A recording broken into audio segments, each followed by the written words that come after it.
Аңлаватқаныңла Уйғур почтасы haftalik xabarlar programmasi. Мен program riyosatchisi Gulay. Bu haftalik muhim xabarlar diqqatingizda bo'lsin. Uyg'ur ishlamchilar issiq yozda kuniga 30 so'mga ishlaydi. İctimai taratqularda tarqalgan videolar qaraganda, talabbuzi Aqsu shivisiga o'xshab ketadigan 3 nafar Uyg'ur o'zining kunda 30 yuan Xitoy xalq puliga ishlaydiganligini bildirgan. 1-iyun kuni Xitoyning Douyin ijtimoiy supusida tarqalgan videoda bir mazmun ishlovchi ish saqlab turgan 30 yoshli 3 nafar Uyg'urni ziyorat qilgan. Videoda ko'rsatilishicha, bu 3 Uyg'ur yil bo'yi ish izlaydi ekan. Ularning bildirishicha, ular kuniga 30 yuan xalq puliga ishlaydi ekan. 30 yuan taxminan $4 bo'lib, Uyg'urlar yashayotgan shaharlarda bu pulga bir qacha lag'man va 2 zig kavob kelishi mumkin bo'lib, faqat bir vaqt tamoq olg'ili bo'ladi. Bu oylik kirim bilan eng arzon bo'lgan uy ijarasini mo to'lash mumkin emas.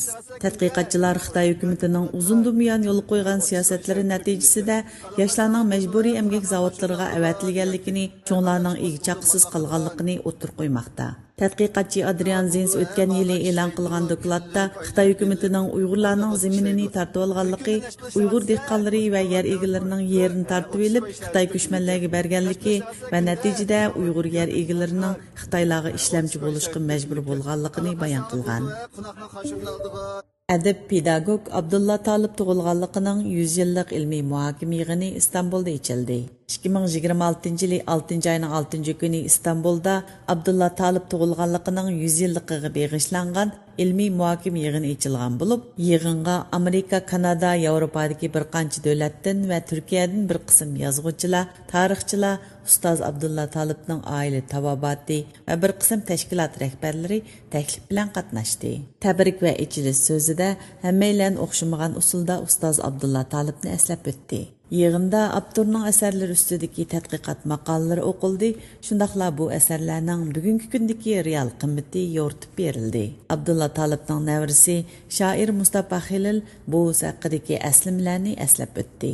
Tahlimikan nashriyoti yig'inga atab avtorning qaynam o'rkishi, chala tekkan o'q, lala qurbon, egarlik at, Uyg'ur ma'rif tarixidan o'chiriqlar qatorliq bir qism kitoblarni qaytadan nashr qildi va bu kitoblar yig'in ishtirokchilariga tarqatib berildi. Xitoy Gretsiyada atalmış Jungo Xinjiang madaniyat yodgorliklari san'at ko'rgazmasi o'tkazdi. Uyg'ur pochtasining yaqinda Xitoy tashviqot manbalari asosida tekshirishicha, Xitoy hukumatı o'tgan oyda Gretsiyada Uyg'ur qirg'inchiligini inkor qildigan Sharq Turkistonni Xitoyning ayrilmas bir qismi deb tashviq qildigan propaganda xarakterlik madaniyat yodgorliklari san'at ko'rgazmasi o'tkazgan. Xitoy torining xabar qilishicha, ko'rgazma madaniyat yodgorliklari, taxlidiy buyumlari va raqamli ko'rgazmalar o'zaro birlashtirilgan shaklda bo'lib, ko'rurmanlarga Xinjiangning dunyo bilan uzluksiz almashtirish, suhbatlashish va yo'g'rilishdek tarixiy manzarasini namoyon qilgan. Xitoy hukumatı Uyg'ur qirg'inchiligini inkor qilish uchun yurishlik tashviqot faoliyatlarini kuchaytirayotgan bo'lib, Yevropaning nurg'un davlatlarida turli shaklda atalmış Jungo Xinjiang tashviqoti elib bormoqda. Uyg'ur tashkilotlari Xitoyning elchilar o'miki va media o'miki ziyoratlari, sayohat bayrami, madaniyat va san'at ko'rgazmasi shaklda elib berayotgan propagandalarining Uyg'ur qirg'inchiligini inkor qilishni maqsad qilganligini bildirib, g'arb iste'molchilari va shirkatlarini bularga hamtoyoq bo'lmaslikdan ogohlantirib kelmoqda. Osloda 2 Xitoy fuqarosi qo'lga olindi.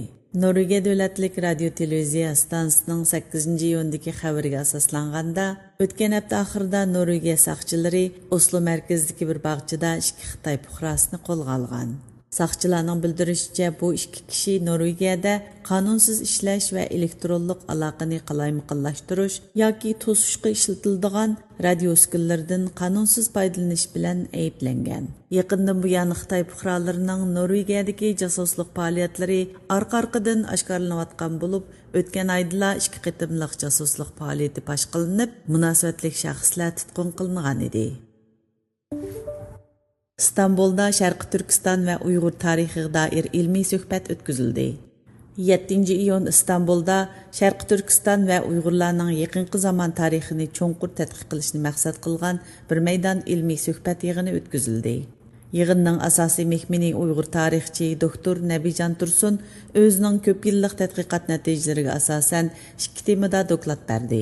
U oldi bilan 1910-yillardan 30-yillardagi Uyg'ur milliy uyg'onishi va vatanparvarlik harakatlari to'g'risida to'xtaldi.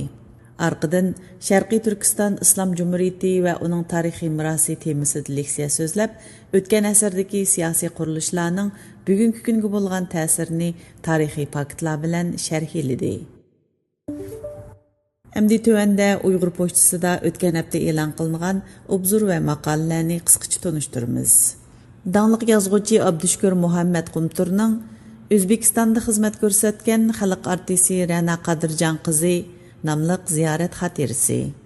Nupozliq obzorchi Ko'kbayroqning Idlibda Uyg'urning hitnomizi nomli obzori.